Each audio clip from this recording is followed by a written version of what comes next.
নবনীরদ কান্তিধরম রসসাগর নাগর ভূপবরং। प्रजापति दक्ष द्वारा नारद मुनि को श्राप। इस अध्याय में यह बताया गया है कि किस तरह नारद की सलाह मानने से दक्ष के सारे पुत्रों का माया के पास से उद्धार हो सका, जिसके लिए नारद को दक्ष द्वारा श्राप दिया गया था। भगवान विष्णु की माया के प्रभाव से प्रजापति दक्ष ने अपनी पत्नी पांचजन्य के गर्भ से 10,000 पुत्र उत्पन्न किए। ये पुत्र एक जैसे चरित्र तथा मनोवृत्ति होने के कारण हर्यश्व कहलाते थे। अपने पिता द्वारा अधिकाधिक संतानें उत्पन्न करने का आदेश दिए जाने पर हर्यश्वगण पश्चिम दिशा में उस स्थान पर गए जहाँ सिंधु नदी अरब सागर से मिलती है। उन दिनों वहां पर एक पवित्र झील थी जो नारायण सरस नाम से प्रसिद्ध थी, जहाँ अनेक संत पुरुष थे। हर्यश्वगण तपस्या तथा ध्यान करने लगे, जो अत्यंत सम्मानित संन्यास आश्रम के कार्य हैं। किंतु जब श्रील नारद मुनि ने इन बालकों को मात्र भौतिक सृष्टि के लिए ऐसी प्रशंसनीय तपस्या में रत देखा, तो उन्होंने उन सबों को इस प्रवृत्ति से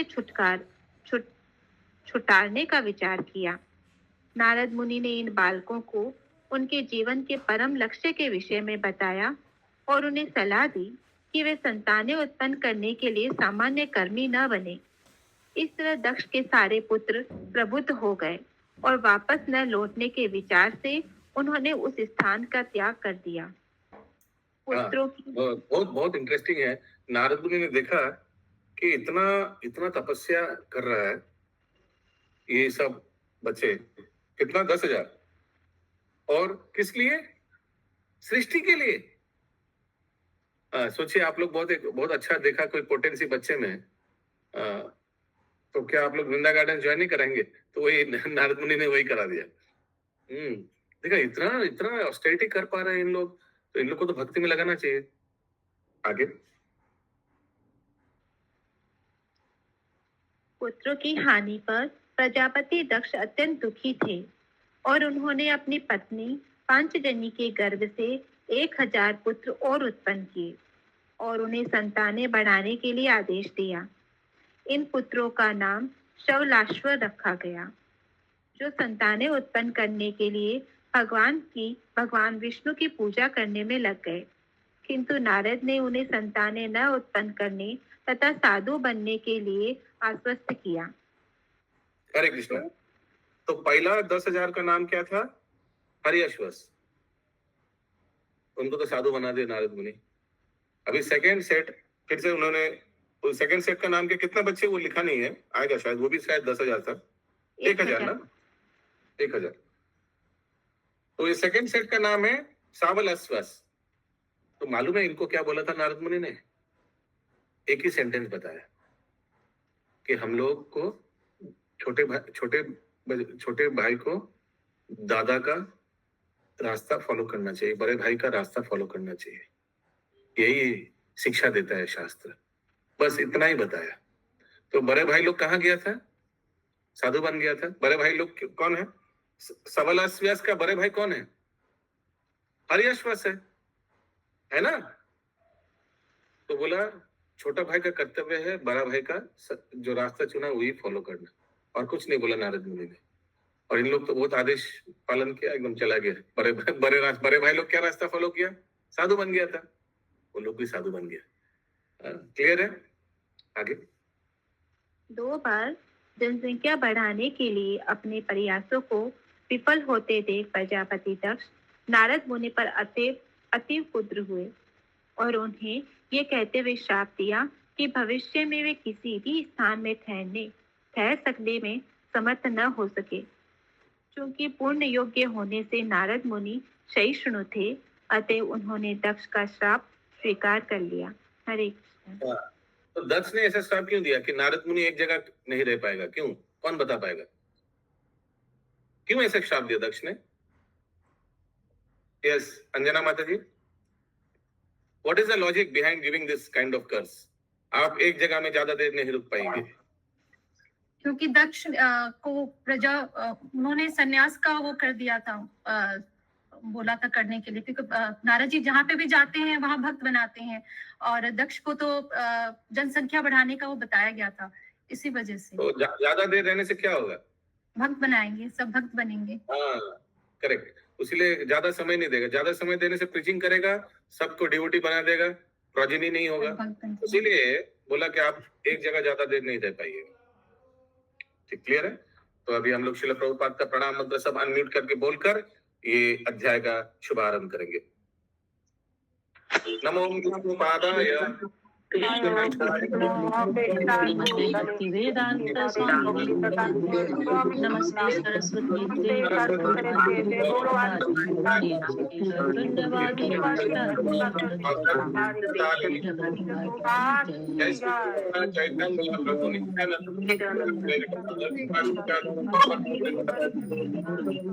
हरे कृष्णा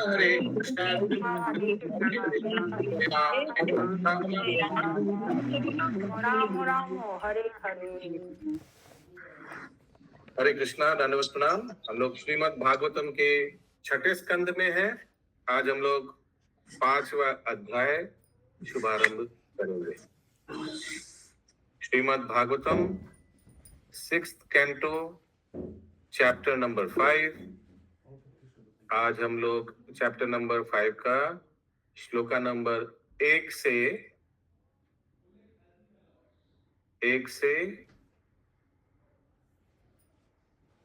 13 तक करेंगे।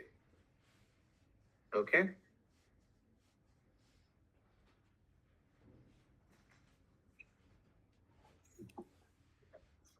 पहला नंबर श्लोक सब अनम्यूट करके मेरे बात दोहराइए। श्री शुक उवाच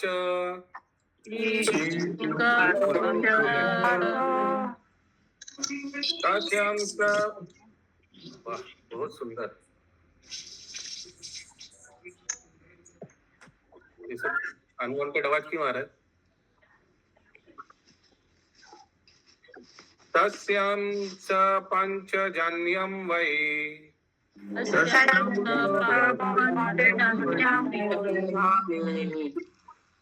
विष्णु मायो पब्रह्मित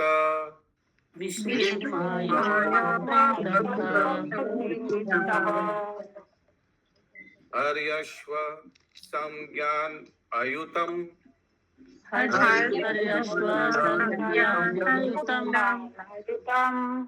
पुत्रान अजानयत विभु।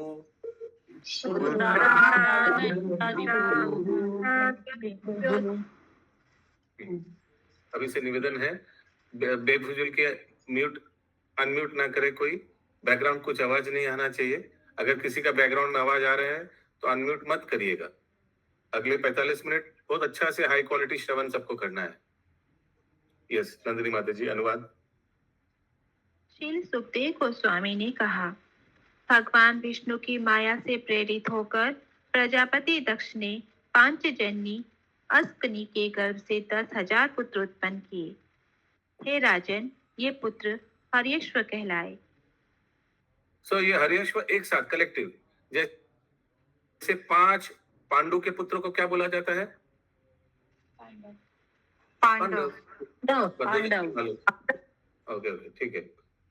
ऐसे और उदाहरण दीजिए कोई भी। कौरव हुए 100 पुत्र। करेक्ट। और कुमार, रचितास, correct, very good. Ashwini Kumar, Chatush Kumar, ये सब एक साथ चलते हैं। ये जो है 10,000, ये भी सब एक साथ चलते हैं। Navayogendra, excellent example, very nice.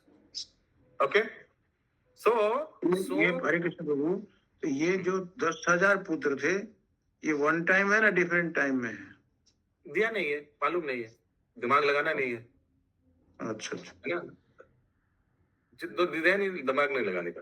तो ये इनको कौन दिया था? सोम देव ने ये कन्या दिया, दक्ष उनसे विवाह किया, 10,000 पुत्र उत्पन्न हुआ, और ये 10,000 एक साथ बोलता है हर्यश्व। अगला श्लोक 2 नंबर। अपृथक धर्म शीलास्ते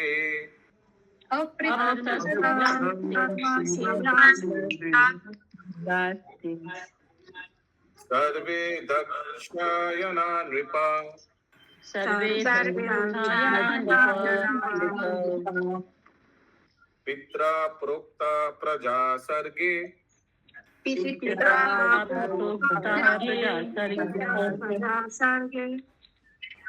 प्रचितिं प्रययुर्दिशाम्।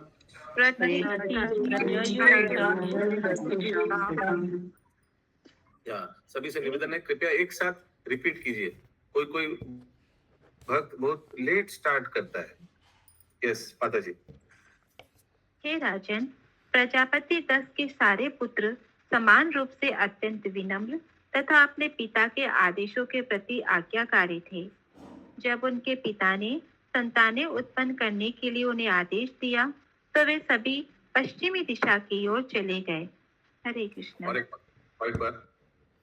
हे राजन, प्रजापति दक्ष के सारे पुत्र समान रूप से अत्यंत विनम्र तथा अपने पिता के आदेशों के प्रति आज्ञाकारी थे। जब उनके पिता ने संतानें उत्पन्न करने के लिए उन्हें आदेश दिया तो वे सभी पश्चिमी दिशा की ओर चले गए। तो पश्चिमी दिशा की ओर क्यों गए, कौन बोल पाएगा? उनके बड़े भाई गए थे इसलिए प्रभु जी। नहीं, ये तो पहला सेट का बात किया जा रहा है, हर्यश्वास का बात किया जा रहा है। यस अंजना माता जी। पहले आने मतलब सांसारिक जीवन में आने से पहले वो तपस्या करनी होती है, इसी वजह से। करेक्ट, हाँ ठीक है।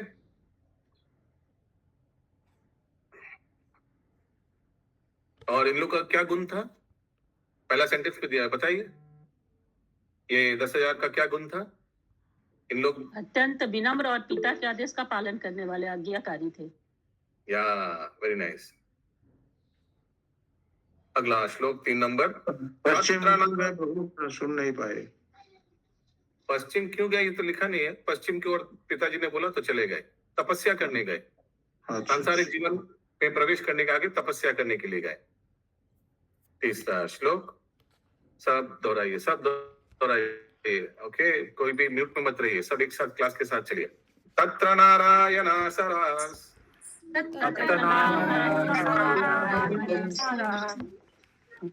तीर्थम सिंधु समुद्रयो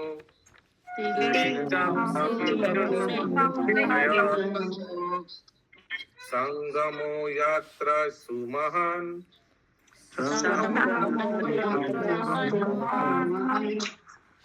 मुनि सिद्ध निषेवितम।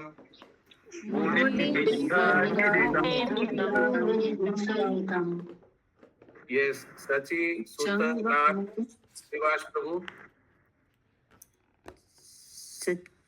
हरे कृष्ण। हरे कृष्णा। आपका मूविंग वीडियो है, कृपया वीडियो ऑफ रखिए।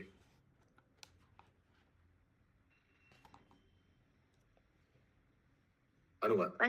पश्चिम में जहाँ सिंधु नदी सागर से मिलती है, नारायण सरस नामक एक महान तीर्थ स्थल है, जहाँ अनेक मुनि तथा आध्यात्मिक चेतना में उन्नत अन्य लोग रहते हैं। हरे कृष्ण। तो जहाँ सिंधु नदी समुद्र से मिलते हैं, ये गुजरात में है। ओके, नारायण सरोवर।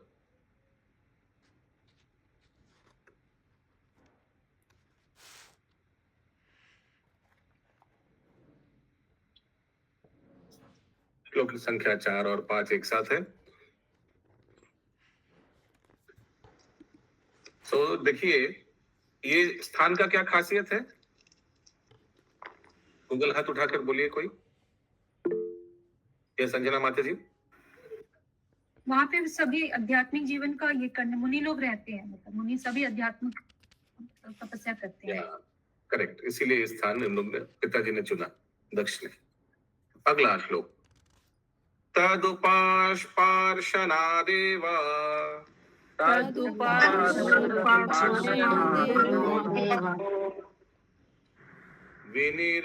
विनिर्धूतमलाशया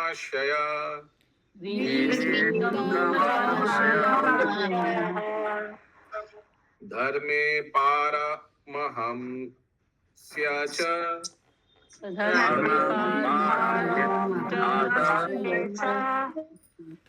प्रोत्पन्नमतयोऽप्ययुत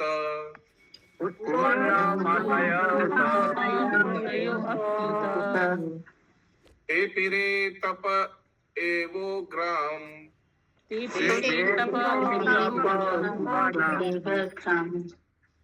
पित्रदेशेन यन्त्रित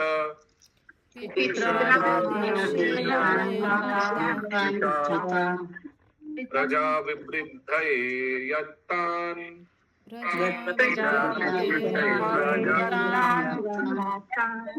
देवर्षिस्तन् ददर्शः।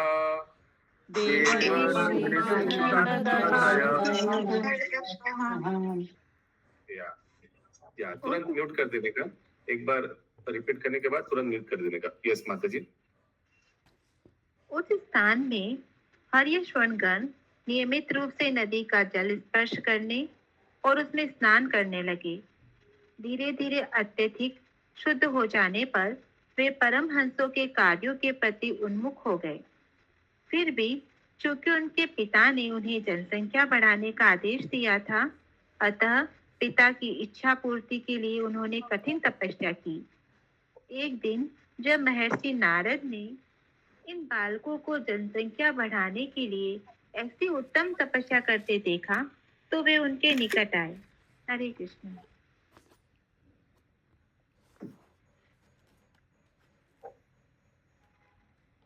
सो जैसा संग वैसा रंग, क्योंकि इन लोग परमहंस के साथ थे, सो वैसे ही उन लोग का आचरण हो गया। लेकिन उन लोग को याद था कि उन लोग किस लिए आया, उसीलिए उस प्रकार उन लोग ने प्रार्थना किया। They perform severe austerities to fulfil his desires, पिता का इच्छा का पालन करने का। अगला 2 श्लोक। उवाच चाथ हर्यश्व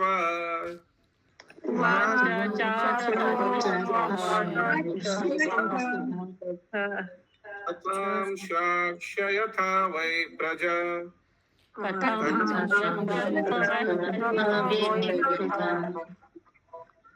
अदृष्टवन्तं भुवो यूयम्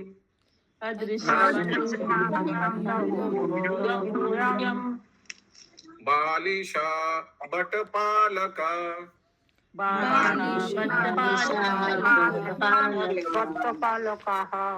तथैकपुरुषं राष्ट्रम्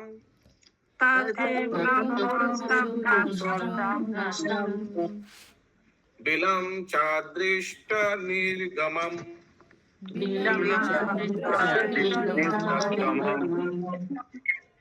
बहुरूपं स्त्रियं चापि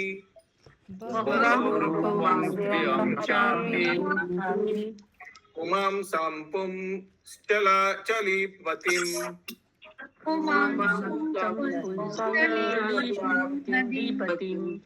हाँ, मैं देख पा रहा हूँ बहुत भक्त लोग घूर घूर के बुक को देख रहे हैं, लेकिन उच्चारण नहीं कर रहे हैं। उच्चारण कीजिए, कर्मणा मनसा वाचा। नदीम उभयतो वाहम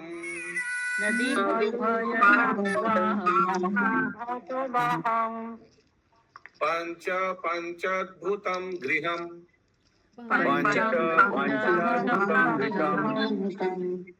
क्वचित् ध्वंसं चित्रकथम्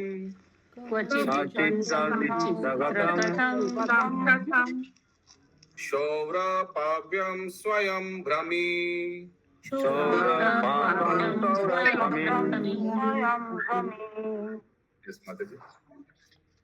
नारद मुनि ने कहा, हे हर्यश्व, तुमने पृथ्वी के छोरों को नहीं देखा है।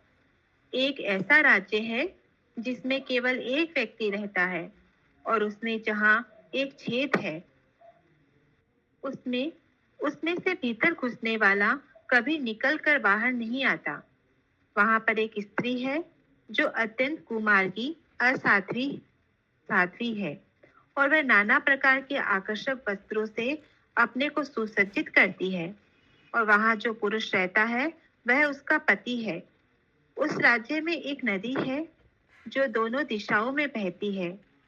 25 पदार्थों से बना हुआ एक अद्भुत घर, एक हंस है जो नाना प्रकार की ध्वनियां करता है, और एक स्वतः घूमने थोड़ा वाली माइक को दूर रखिए, थोड़ा माइक को दूर रखिए और एक सेंटेंस पीछे से पढ़े। उस राज्य में एक नदी है जो दोनों दिशाओं में बहती है। 25 पदार्थों से बना हुआ एक अद्भुत घर है, एक हंस है जो नाना प्रकार की ध्वनियां करता है, और एक स्वतः घूमने वाली वस्तु है जो तेज छुरों तथा वज्रों से बनी है। तुम लोगों ने इन सबों को नहीं देखा, इसीलिए तुम लोग उच्च ज्ञान से रहित अनुभवहीन बालक हो। तो फिर तुम किस तरह संतान उत्पन्न करोगे? हरे कृष्ण।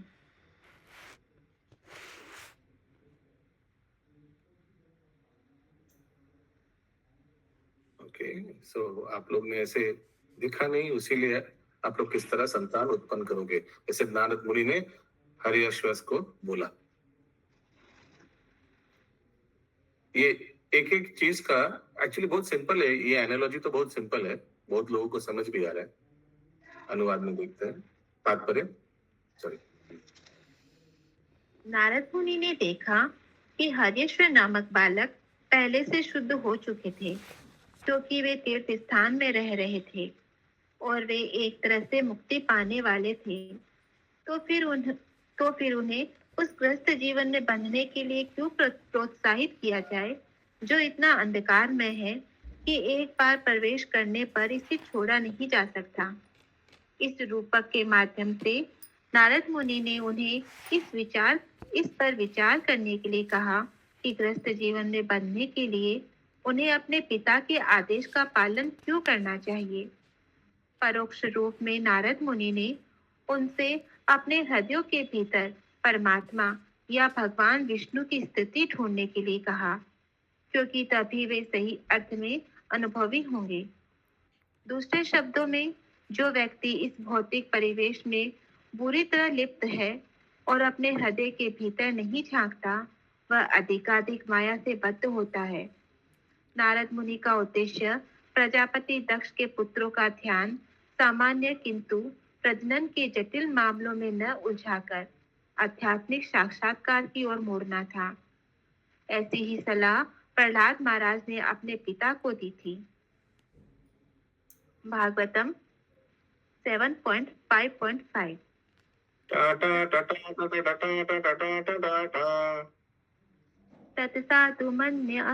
तत्साधु मन्य सूर्यवर्य देहिनां सदा सुमुक्त अग्नि धियाम सद्ग्रहात् हत्वा तं पातं ग्रहमन्धकूपं वनं गतो यदरीमाश्रयता।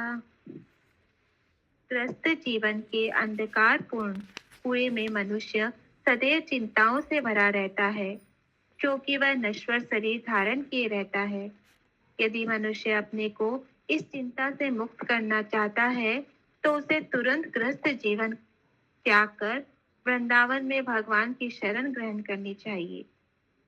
नारद मुनि ने हर्यश्व को ग्रस्त जीवन में प्रवेश न करने की सलाह दी, क्योंकि वह पहले से आध्यात्मिक ज्ञान में बढ़े चढ़े थे। तो फिर वे इस तरह क्यों बद्ध हो। हरे कृष्ण। हरे कृष्ण। सो नारद मुनि give the right medicine to the right patient. किसी का कोई प्रश्न है? अगला श्लोक 9 नंबर। कथं स्वपितुरादेशम् कथं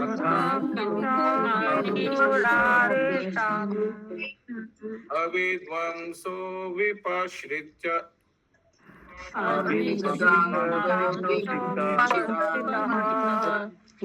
अनुपम अविज्ञाय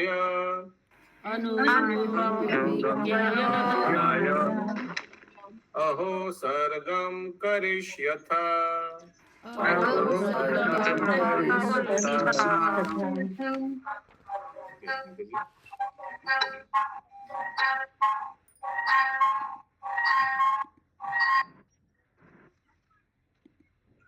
हाय, तुम्हारे पिता तो सर्वज्ञ है, किंतु उनके असली आदेश को नहीं जानते हैं। अपने पिता के असली उद्देश्य को जाने बिना तुम किस तरह संतान उत्पन्न करोगे? हरे कृष्ण।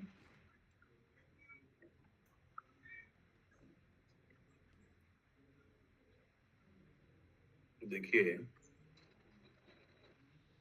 नारद मुनि डायरेक्टली नहीं बोल रहे, तुम्हारा पिता तो तुमको प्रोजेक्ट नहीं करने भेज रहा है, सृष्टि करने के लिए, लेकिन वो थर्ड क्लास है।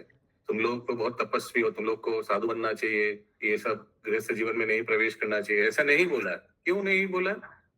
क्योंकि इन लोग बहुत आज्ञाकारी पुत्र थे,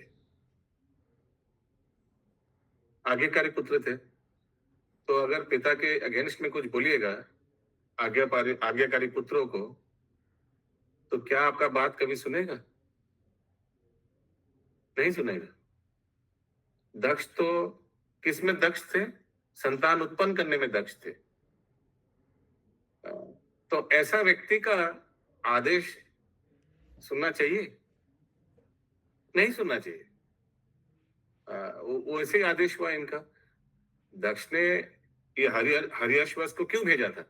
तपस्या करके सृष्टि को आगे बढ़ाने के लिए। लेकिन नारद मुनि देखा इन लोग काबिल है फॉर हायर पर्पस, सो क्यों इन लोग को लोअर पर्पस के लिए फंसा है? क्या उदाहरण दो जो चीज से बहुत चंदन लकड़ी, जहां चंदन लकड़ी से आप कितना 10,000 या 20,000 रुपए किलो जा रहा है, वो चंदन लकड़ी को क्यों आप जलाने काट जैसे यूज कीजिएगा चूल्हा में? वैसे कुछ। लेकिन उसीलिए इसका अनुवाद फिर से पढ़िए, ध्यान से देखिए, कुछ नेगेटिव नहीं बोल रहा दक्ष के बारे में।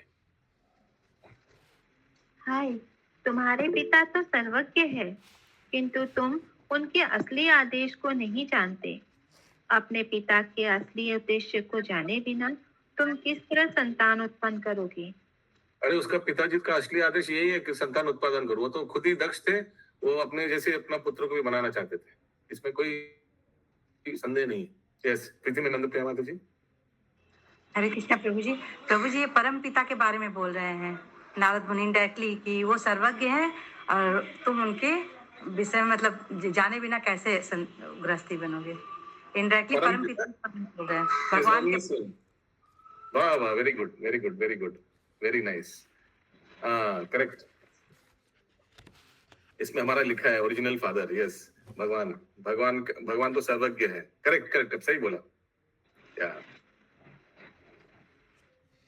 So without knowing the actual purpose of your father, भगवान का एक्चुअल उद्देश्य नहीं जानकर तुम सृष्टि कैसे करोगे? भगवान का एक्चुअल उद्देश्य क्या है? सृष्टि बढ़ाना या घटाना? दुकान फैलाना या दुकान बढ़ाना? बढ़ाना नहीं प्रभु जी, भगवान का असली उद्देश्य कि तुम धरती पे जाओ, भक्त बनो और हमारे घर वापस आओ। या तो दुकान बढ़ाना नहीं है, और ज्यादा ज्यादा ज्यादा ज्यादा सृष्टि नहीं है। उनका है कि वाइंड अप करो, भक्ति करो, बैक टू गॉडेड। इस प्रसंग में श्रील प्रभुपाद बताते थे, इस जड़ जगत क्या है? इस जड़ जगत टॉयलेट जैसा है। श्रील प्रभुपाद उदाहरण देते थे। क्यों?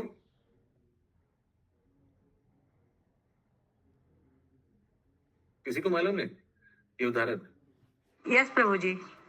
हाँ, टॉयलेट में ज्यादा देर नहीं रहना चाहिए, जितना जल्दी हो सके नहा लो। अपने काम करके वापस आ जाना चाहिए।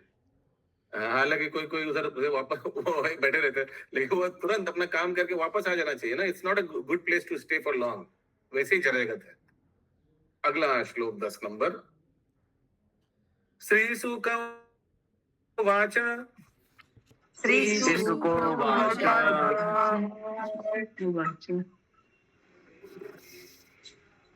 तो 1 नंबर श्लोक तो श्री शुक वाचा था।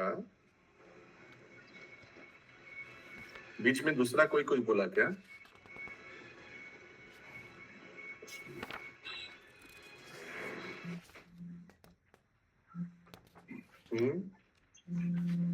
क्यों आ रहा है? नारद मुनि हेलो मीट करी, कहाँ से आवाज आ रहा है? अशोक प्रभु बोलिए।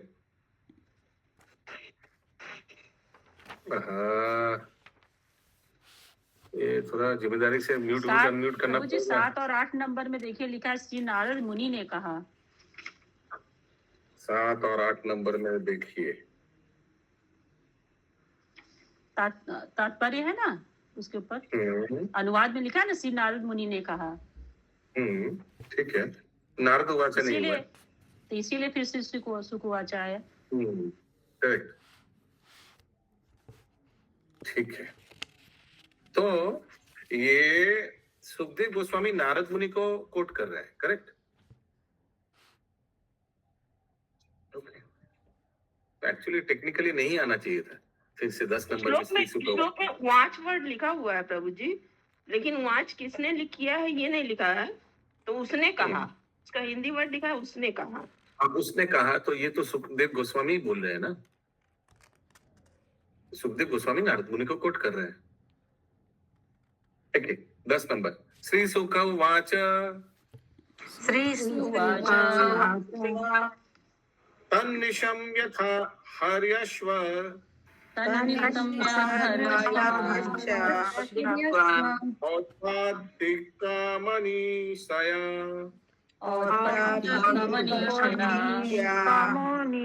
वाचा कुतुं तु देवर्षे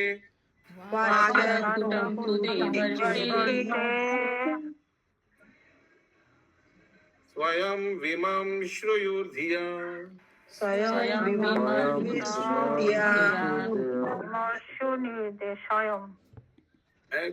करो क्या केशवी करुणेश्वरी माता जी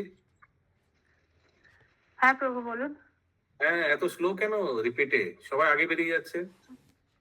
অনুবাদ। না না, হ্যাঁ বলুন। হুম, ঠিক আছে প্রভু, शिव ঠিক করে गोस्वामी করছি। ने कहा, नारद मुनि के गूढ़ शब्दों को सुनकर हरेश्वर ने अपनी स्वाभाविक बुद्धि से दूसरों की सहायता लिए बिना विचार किया। हरे Krishna. the Haryashvas considered them with their natural intelligence without help from others. तो नारद मुनि ने जो जो बोला, हरियाश्वस अपना मैंने कहीं दूसरे का विचार से प्रभावित नहीं होकर अपना बुद्धि लगाया। तो वो भी तो भगवान का संतान है, और उनको भी मालूम है भगवान क्या चाहते हैं। ठीक, अपना पिता तो ये चाहते हैं, भगवान क्या चाहते हैं, क्योंकि उन लोग तपस्या करा था पिताजी के अनुसार, पिताजी का इच्छा के अनुसार। 11 नंबर श्लोक। भूक्षेत्रम जीव संज्ञम यात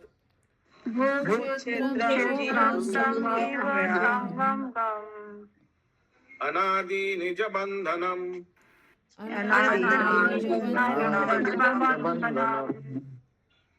अदृष्ट्वा तस्य निर्वाणम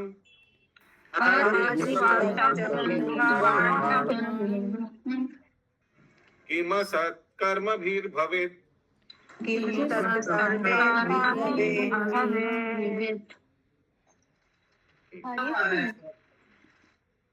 म्यूट। हरियश्वर ने नारद के शब्दों का अर्थ इस प्रकार समझा। वह शब्द कर्म क्षेत्र का द्योतक है। यह भौतिक शरीर जो मनुष्य के कर्मों का फल होता है उसका कर्म क्षेत्र है, और यह उसे झूठी उपाधियां देता है। अनादिकाल से मनुष्य को विविध प्रकार के भौतिक शरीर प्राप्त होते रहे हैं, जो भौतिक जगत से बंधन के मूल है। यदि कोई मनुष्य मूर्खतावश क्षणिक सकाम कर्मों में अपने को लगाता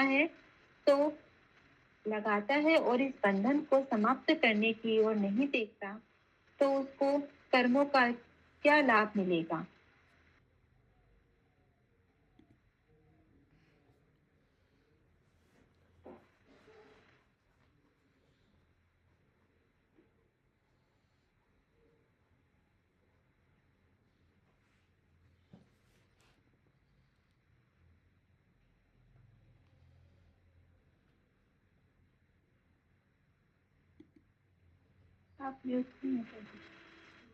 तो एक चीज देखिए, पिछले श्लोक से ये श्लोक कंटिन्यू है। पिछले श्लोक में बताया था कि उन लोगों ने हरियाश्वास ने अपने बुद्धि के अनुसार ये समझा। करेक्ट, क्या समझा अभी इस श्लोक में बता रहे हैं। तो फिर से एक बार अनुवाद पढ़िए। हरीश्वर ने नारद के शब्दों का अर्थ इस प्रकार समझा। वह शब्द कर्म क्षेत्र का द्योतक है। यह भौतिक शरीर जो मनुष्यों के कर्मों का फल होता है, उसका कर्म क्षेत्र है और वह इसे झूठी उपाधियां देता है। अनादिकाल से मनुष्य को विविध प्रकार के भौतिक शरीर प्राप्त होते रहे हैं, जो भौतिक जगत से बंधन के मूल है। यदि कोई मनुष्य मूर्खतावश क्षणिक सकाम कर्मों में अपने को लगाता है और इस बंधन को समाप्त करने की ओर नहीं देखता, तो उसको कर्मों का क्या लाभ मिलेगा?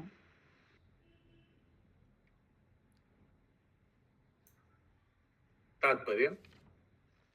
नारद मुनि ने प्रजापति दक्ष के पुत्र हरिशोक से रूपक शैली में 10 विषयों की चर्चा की। राजा, राज्य, नदी, घर, भौतिक तत्व इत्यादि।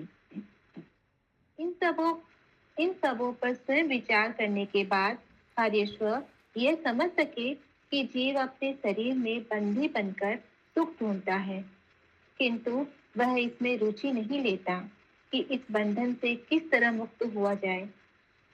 यह अत्यंत महत्वपूर्ण श्लोक है, क्योंकि भौतिक जगत में सारे जीव विशेष प्रकार का शरीर प्राप्त करने से अत्यंत सक्रिय है। हरे कृष्ण। तो ये नारद मुनि जो 10 एलेगोरिकल सब्जेक्ट्स लिखा है, हिंदी में क्या लिखा है? 10 रूपक शैली।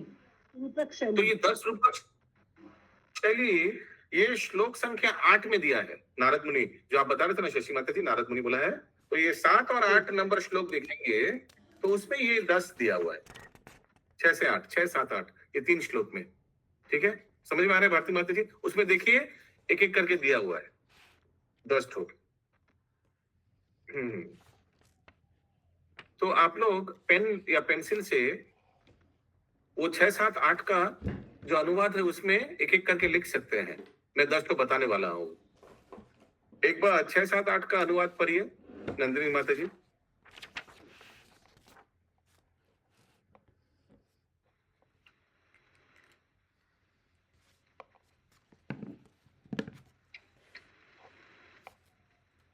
महामुनि नारद ने कहा, हे हरीशो, तुमने पृथ्वी के छोरों को नहीं देखा। एक ऐसा राज्य। एक सेकंड, 1 नंबर हो गया। पृथ्वी के छोरों को नहीं देखा। ये 1 नंबर लिखिए बबीता माता जी। पेन ही नहीं लाया, प्रभु उठ के जाना पड़ेगा।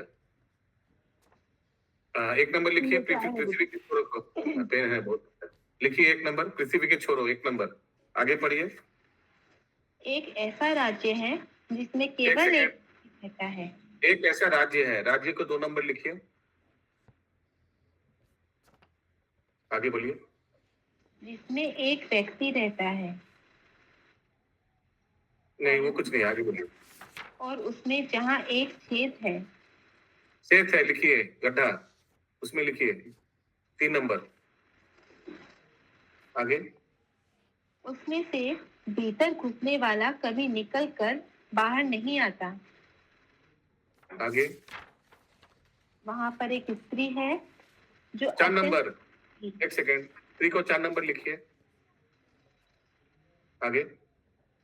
जो अत्यंत कुमार्गी है और वह नाना कुमार्गी माने क्या? कुमार्गी मतलब माने खराब, अनचेस्ट, असाध्वी लिखा है। और वह नाना प्रकार के आकर्षक वस्त्रों से अपने को सुसज्जित करती है। और वहाँ जो पुरुष रहता है वह उसका पति है। पुरुष 5 नंबर। आगे। उस राज्य में एक नदी है। 6 नंबर नदी। आगे। जो दोनों दिशाओं में बहती है। 25 पदार्थ से बना हुआ एक अद्भुत घर है। 25 पदार्थ, 7 नंबर।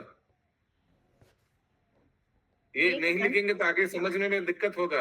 ये लिखना बहुत जरूरी है जो मैं बोल रहा हूँ अशोक प्रभु। आगे बोलिए। एक हंस है। 8 नंबर हंस। जो नाना प्रकार की ध्वनियां करता है। और एक स्वतः घूमने वाली वस्तु है जो 9 नंबर। जो ये वस्तु, स्वतः घूमने वाली वस्तु। वस्तु 9 नंबर क्या बोले? 9 नंबर, ये ऑटोमेटिकली रिवॉल्विंग ऑब्जेक्ट, सतह घूमने वाला वस्तु, ये 9 नंबर है। जो तेज छुरों तथा वज्रों से बनी है। बस तुम और लोग पढ़ना नहीं है। अभी 9 नंबर श्लोक का अनुवाद पढ़िए। हाय, तुम्हारे पिता तो सर्वज्ञ है, बस किंतु हो गया। तुम पिता 10 नंबर, पिता 10 नंबर, पिता यहाँ भगवान बता रहे हैं, भगवान को संबोधन किया जा रहा है। 10 नंबर, हरे कृष्ण प्रभु। ठीक है। हरे कृष्ण प्रभु। হরে কৃষ্ণ প্রভু। हाँ, 10 নম্বরে বাংলা বইতে যে তাৎপর্য লেখা আছে সেখানে আপনি যেগুলো বলছিলেন সেগুলো পরপর দেওয়া আছে, সেগুলো বলবো? ना बोलते हो बेटा। আচ্ছা। ठीक है, अभी वापस आइए। जो हम लोग श्लोक कर रहे थे, हम लोग 11 नंबर का तात्पर्य कर रहे थे। 11 नंबर का तात्पर्य फिर से पढ़िए, स्टार्ट करिए। नारद मुनि ने प्रजापति दक्ष के पुत्र हर्यशोक से रूपक शैली में 10 विषयों की चर्चा की। राजा, राज्य, नदी, घर, भौतिक तत्व इत्यादि। इन सबों पर विचार करने के बाद हर्येश्वर यह समझ सके कि जीव अपने शरीर में बंदी बनकर सुख ढूंढता है, किंतु वह इसमें रुचि नहीं लेता कि इस बंधन से किस तरह मुक्त हुआ जाए। यह अत्यंत महत्वपूर्ण श्लोक है, क्योंकि भौतिक जगत में सारे जीव विशेष प्रकार का शरीर प्राप्त करने से अत्यंत सक्रिय है। मनुष्य इंद्रिय तृप्ति के लिए रात दिन काम करता है, और सूकर तथा कुकर जैसे पशु भी इंद्रिय तृप्ति हेतु दिन रात कार्य करते हैं। पक्षी, पशु तथा अन्य सारे बद्ध जीव शरीर के भीतर बंदी आत्मा को जाने बिना विविध कार्यों में लगे रहते हैं। विशेषतया मनुष्य शरीर पाकर उसका कर्तव्य हो जाता है कि वह इस तरह कर्म करे कि वह अपने को इस बंधन से छुड़ा सके। किंतु नारद या उनकी परंपरा के उनके प्रतिनिधि के आदेशों के बिना लोग माया सुख भोगने के लिए अंधाधुंध शारीरिक क्रियाओं में लगे रहते हैं। वे यह नहीं जानते कि अपने भौतिक बंधन से किस तरह मुक्त हुआ जाए। इसीलिए ऋषभ देव ने कहा है कि ऐसा कर्म तनिक भी उत्तम नहीं, क्योंकि यह आत्मा को बारंबार शरीर के बंधन में डालता है, जो 3 प्रकार के तापों के अधीन है। प्रजापति दक्ष के पुत्र हर्येश्वर तुरंत ही नारद के उपदेशों का तात्पर्य समझ गए। हमारा कृष्ण भावना अमृत आंदोलन विशेषतया ऐसे ही प्रबोधन के लिए है। हम लोग मानवता को प्रबुद्ध बनाने का प्रयत्न कर रहे हैं, जिससे लोगों को यह ज्ञान हो सके कि उन्हें आत्म साक्षात्कार तथा एक शरीर से दूसरे शरीर में जन्म, मृत्यु, जरा तथा रोग के निरंतर बंधन से मुक्ति के लिए तपस्या करनी चाहिए। किंतु माया अत्यंत प्रबल है। वह इस ज्ञान के मार्ग में रोड़े अटकाने में दक्ष है। इसीलिए कभी कभी मनुष्य कृष्ण भावना अमृत आंदोलन से जुड़ जाता है, किंतु इस आंदोलन के महत्व को न समझ सकने से वह पुनः माया के चंगुल में फंस जाता है। हरे कृष्ण।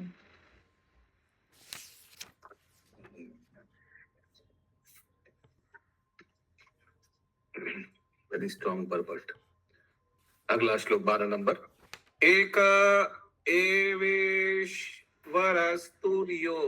सब बोलिए। एक एव भगवान स्वाश्रय पर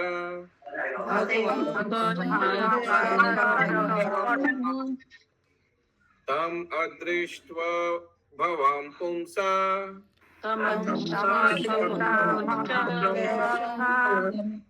किम सत्कर्मभिर्भवेत्।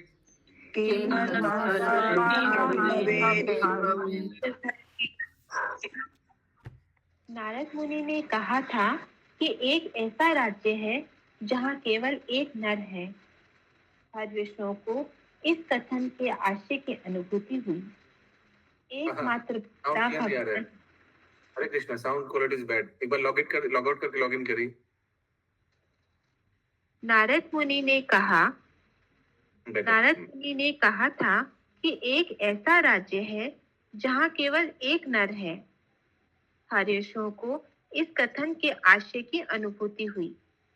एकमात्र भोक्ता भगवान है जो हर वस्तु को हर जगह देखते हैं। वे षड ऐश्वर्यों से पूर्ण हैं और अन्य सबों से पूर्णतया स्वतंत्र हैं। वे कभी भी भौतिक प्रकृति के 3 गुणों से प्रभावित नहीं होते, क्योंकि वे सदा इस भौतिक सृष्टि से परे रहे हैं। यदि मानव समाज के सदस्य ज्ञान तथा कर्मों के प्रकृति के माध्यम से उन परम पुरुष को नहीं समझते, बल्कि क्षणिक सुख के लिए रात दिन कुत्ते बिल्लियों की तरह अत्यधिक कठोर श्रम करते हैं, तो उनके कार्यों से क्या लाभ। क्लियर है तात्पर्य? नारद मुनि ने ऐसे राज्य का उल्लेख किया था जहाँ केवल एक राजा है जिसका प्रतियोगी कोई नहीं है। संपूर्ण आध्यात्मिक जगत में तथा विराट जगत में विशेष रूप से केवल एक स्वामी या भोक्ता भगवान है जो इस भौतिक जगत से परे है। इसीलिए भगवान को तुर्य अर्थात चतुर्थ अवस्था में स्थित कहा गया है। उन्हें अभव भी कहा गया है। भव शब्द भू से निकला है, जिसका हरे अर्थ कृष्ण। तुर्य का अर्थ क्या दिया हुआ है? चतुर्थ, फोर्थ स्टेज। यस, किसी को समझ में आया ये? नहीं आया। धर्म अर्थ काम मोक्ष। तुर्यो यानी मोक्ष।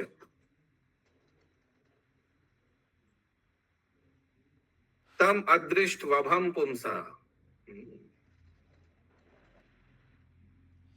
The Lord has been described as Turyo, existing on the fourth platform. धर्म अर्थ काम मोक्ष। आगे भगवान को अभव भी बोला गया, बताइए। उन्हें अभव भी कहा गया है। भव शब्द भू से निकला है, जिसका अर्थ जन्म होता है। जैसा कि भगवत गीता 8.19 में कहा गया है, भूत्वा भूत्वा प्रलीयते। इस भौतिक जगत में जीवों को बारंबार जन्म लेना और विनिष्ट होना पड़ता है, किंतु भगवान न तो भूत्वा है न प्रलीयते। वे शाश्वत है। दूसरे शब्दों में वे उन मनुष्यों या पशुओं की तरह जन्म लेने के लिए बाध्य नहीं है, जो आत्मा को न जानने के कारण बारंबार जन्म लेते हैं तथा मरते हैं। भगवान कृष्ण में ऐसे शरीर परिवर्तन नहीं होते, और जो अन्यथा सोचता है वह मूर्ख माना जाता है। अवजानाति मां मानुषी मूढ़ा तनुमाश्रितम। नारद मुनि ये सलाह देते हैं कि मनुष्य बिल्लियों तथा बंदरों की तरह उछल कूद में असली लाभ के बिना अपना समय व्यर्थ न गवाए। मनुष्य का कर्तव्य है कि भगवान को समझे। हरे कृष्ण। आप कैसे पढ़ाइए श्लोक? फिर से पढ़िए। अवजानन्ति अवजानति माम मानुषी मूढ़ा तनुमाश्रितम। फिर से ठीक से पढ़िए। अवजानन्ति माम मानुषी। अरे माम मूढ़ा मना, वो श्लोक में होना चाहिए। हाँ, नहीं लिखा हुआ है क्या हिंदी में? यस प्रभु जी, थोड़ा प्रिंटिंग मिस्टेक भी। अच्छा। मूढ़ा बाद में होगा, बाद में लिखा होगा, गलती है थोड़ा। अवजानन्ति माम मूढ़ा मानुषीम तनुमाश्रितम। यस। ओके, आज का अंतिम श्लोक 13 नंबर। हरे कृष्ण प्रभु जी, तूर्य का मतलब क्या हुआ? हिंदी में तूर्य का मतलब क्या दिया हुआ है कॉमा के बाद? बताइए तात्पर्य में। चतुर अवस्था में स्थित। चतुर अवस्था में स्थित। भगवान चतुर अवस्था में स्थित। तो चतुर्थ अवस्था क्या हुआ? धर्म अर्थ काम मोक्ष, यही तो मैंने लिखा है इधर।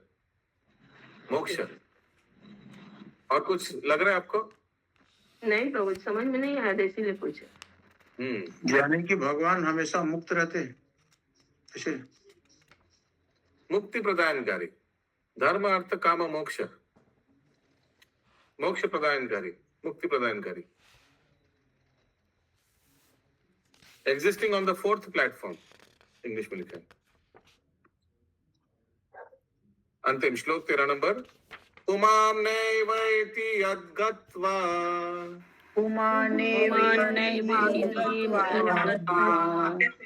विला स्वर्गं गतो यथा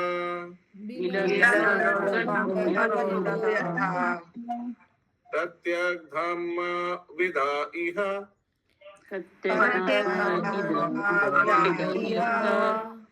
केम सत्कर्मभिर्भवेत्।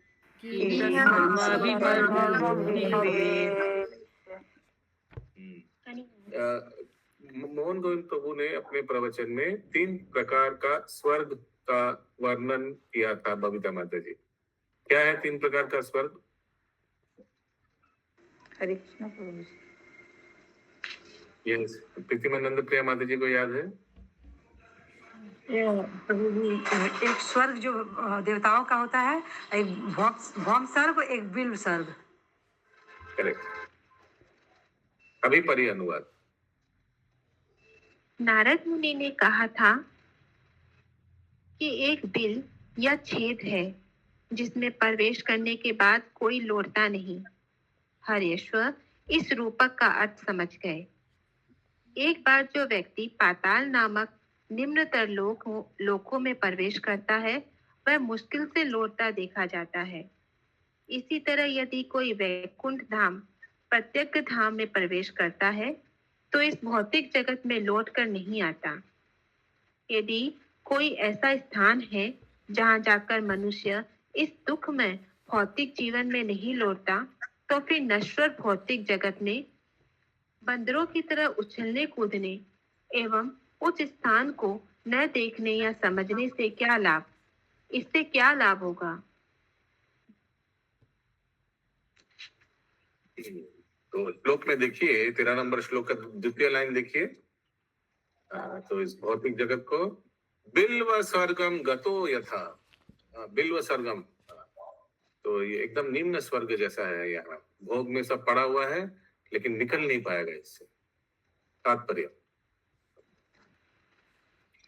जैसा कि भगवत गीता 15.6 में कहा गया है, यत् गत्वा न निर्वर्तन्ते तद्धाम परम मम। एक ऐसा क्षेत्र है जहां जाकर कोई इस भौतिक जगत में वापस नहीं आता। इस क्षेत्र का बारंबार वर्णन हुआ है।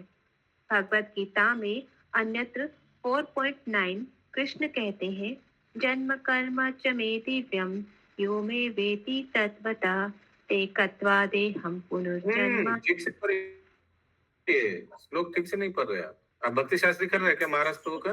दिव्यम, हाँ, कर रहे हैं आप?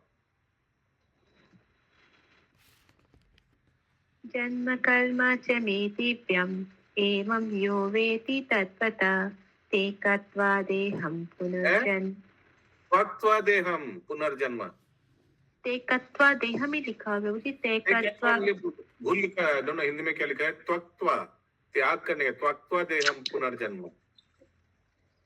नेति मामेति सोऽर्जुन। राधिका माता जी क्या लिखा है हिंदी में? हाँ ठीक है, हिंदी में ठीक है सर। आगे बोलिए। ते कत्वा ही लिखा है बाबू जी मेरे तो। नहीं माता जी, आधा तो ही बोलना है ना, तो एक साथ बोलना बत्तिया इस तरह। आधा तो मतलब इसलिए के साथ ही तय बोलना। हे अर्जुन, जो मेरे आविर्भाव और कर्मों की दिव्य प्रकृति को जानता है, वह इस शरीर को छोड़ने पर इस संसार में पुनः जन्म नहीं लेता, अपितु मेरे सनातन धाम को प्राप्त होता है। यदि कोई व्यक्ति, तो ये श्लोक क्या है? प्रभुपाद बता रहे हैं कि भगवान का धाम के बारे में बहुत जगह वर्णन दिया हुआ है, बोला है ना, तो उसी लिए एक उदाहरण दे दिया इस श्लोक में बताया है। आगे, यदि कोई व्यक्ति कृष्ण को, जिनका परमेश्वर के रूप में वर्णन किया जा चुका है, ठीक से समझ जाता है, तो वह अपना भौतिक शरीर त्यागने के बाद लौटकर यहाँ नहीं आता। इसी तथ्य को श्रीमद् भागवत के इस श्लोक में बतलाया गया है। पुमान नेवेति यत् गत्वा। इस वह इस भौतिक जगत में लौटकर नहीं आता, अपितु ज्ञान का शाश्वत आनंदमय जीवन बिताने के लिए भगवत धाम लौट जाता है। लोग इसकी परवाह क्यों नहीं करते? इस भौतिक जगत में कभी मनुष्य के रूप में, कभी देवता के रूप में और कभी कुत्ते या बिल्ली के रूप में पुनः जन्म लेने से क्या लाभ मिलेगा? इस तरह से समय व्यर्थ गंवाने से क्या लाभ? कृष्ण ने भगवत गीता 8.15 में अत्यंत बलपूर्वक कहा है, मामुपेत्यं पुनर्जन्म दुःखालय शाश्वतम। दुःखालयम अशाश्वतम। दुःखालय अशाश्वतम। दुःखालयम अशाश्वतम।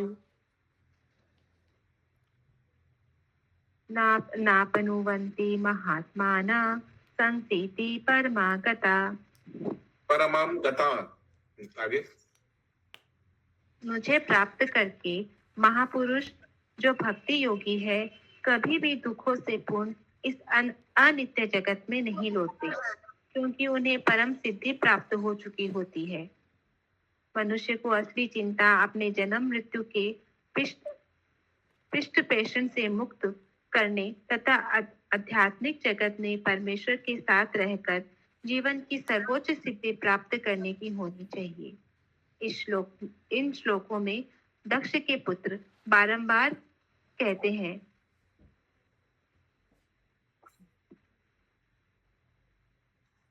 किम असत कर्म भी विभ्रवेत। अस्थायी सकाम कर्मों का क्या लाभ है? हरे कृष्ण।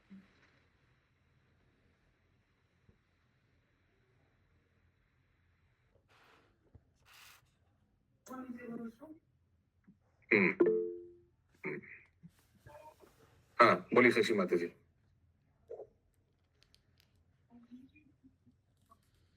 शशि माता जी म्यूट।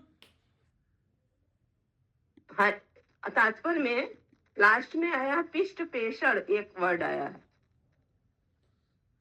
फिर से पढ़िए मनुष्य लास्ट को वाला असली सेंटेंस। चिंता अपने को जन्म मृत्यु के पिष्ट पेषण से मुक्त करने तथा आध्यात्मिक जगत में परमेश्वर के साथ रहकर जीवन की सर्वोच्च सिद्धि प्राप्त करने की होनी चाहिए। रेपिटेशन, पुनर्वार, रेपिटेशन, रिपीट।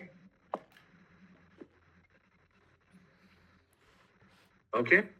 रतराज श्रीमद् भागवतम की जय। श्रील प्रभुपाद की जय। जय। भारती माता जी।